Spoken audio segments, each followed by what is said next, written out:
Quelquefois, nous créons des prisons dans lesquelles nous nous enfermons.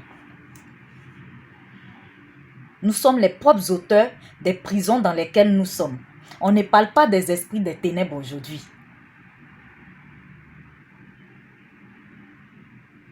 On ne parle pas des démons.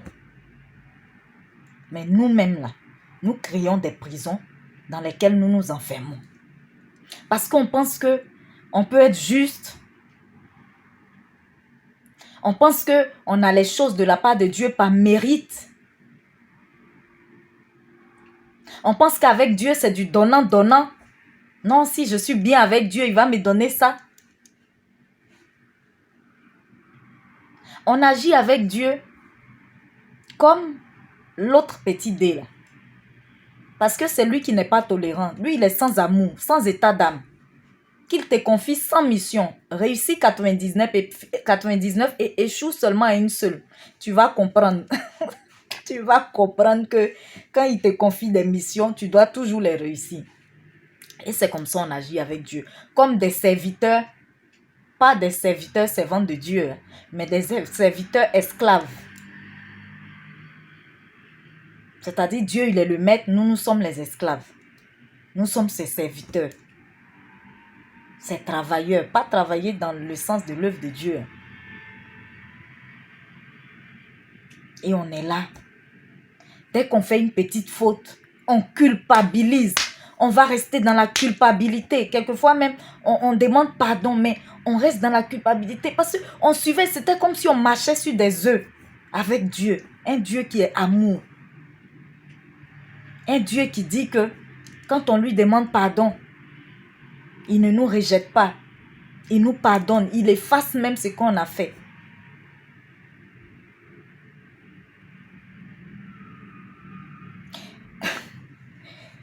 Sache que la personne même qui te parle, là, elle est la première concernée. Mais maintenant, je l'ai compris. Et je suis libre. C'était comme si une nouvelle vie commençait. Nous devons prendre Dieu comme notre papa. La relation que tu as avec tes parents, ton père, ta mère. Prends Dieu comme ça. La liberté que tu as de parler avec ton père. De savoir que ton père, ta mère t'aiment. Ils te soutiennent. Dans ce que tu fais, je ne t'encourage pas non plus à faire de mauvaises choses. C'est comme ça que nous devons prendre Dieu. Savoir que c'est un Dieu d'amour qui nous a aimés le premier. Alors que nous ne le connaissions même pas. Alors que nous l'avions rejeté. Il a été celui-là qui a donné son fils en sacrifice parce qu'il nous a aimés le premier.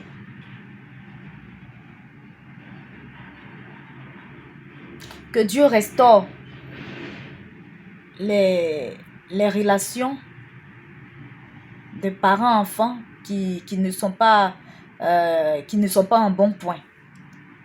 Que Dieu restaure toutes ces familles où il n'y a pas d'amour, où il n'y a que des divisions, où il n'y a pas d'union. Que Dieu restaure toutes ces relations. Donc nous devons prendre Dieu comme notre papa, parler librement avec lui. Nous ne devons pas nous mettre sous un joug d'esclavage.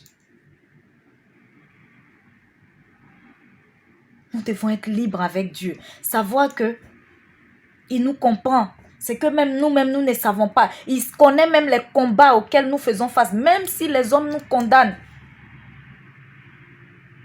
Même si les hommes nous jugent. Nous devons savoir que Dieu, il sait ce qu'on vit.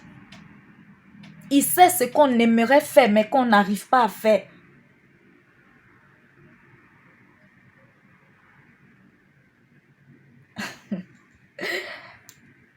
Il est merveilleux ce Dieu-là, c'est un Dieu d'amour. Il faut l'expérimenter pour pouvoir comprendre certaines choses. Arrêtons de nous mettre dans des prisons nous-mêmes. Parce que le monde des ténèbres nous attaque déjà chaque jour. Évitons nous-mêmes de compliquer encore plus notre situation. Adorons Dieu, aimons-le. Mais soyons libres avec nous, parce que avec Dieu, c'est la liberté. Jésus est venu nous donner la liberté.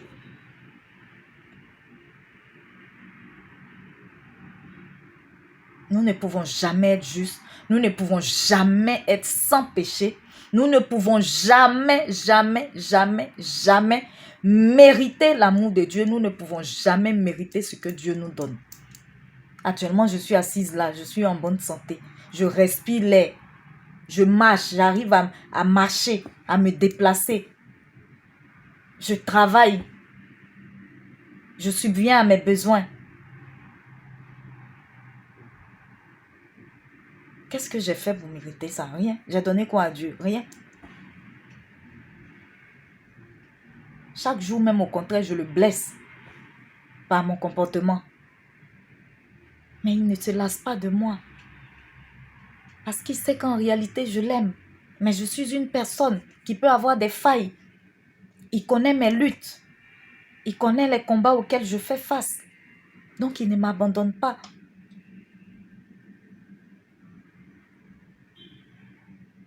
Nous aussi, nous ne devons pas faire de lui comment je peux dire ça?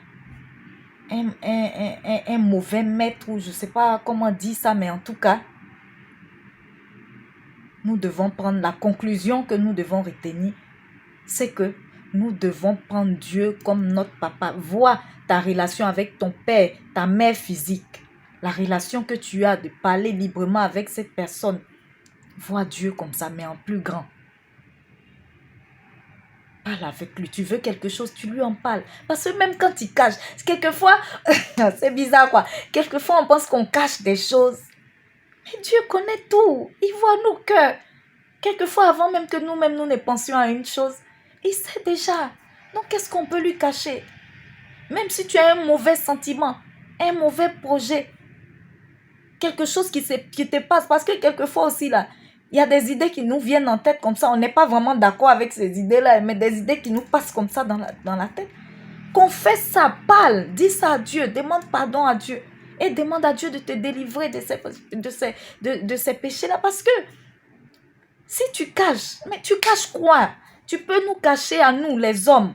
Je peux vous cacher ce qui est dans mon cœur, mais je ne peux pas cacher à Dieu.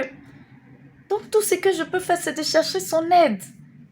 Et c'est sûr qu'il va m'aider. Mon frère, ma soeur, sors. Détruis les fondations de la prison dans laquelle toi-même tu t'es enfermé. Notre Dieu, il est un Dieu de liberté.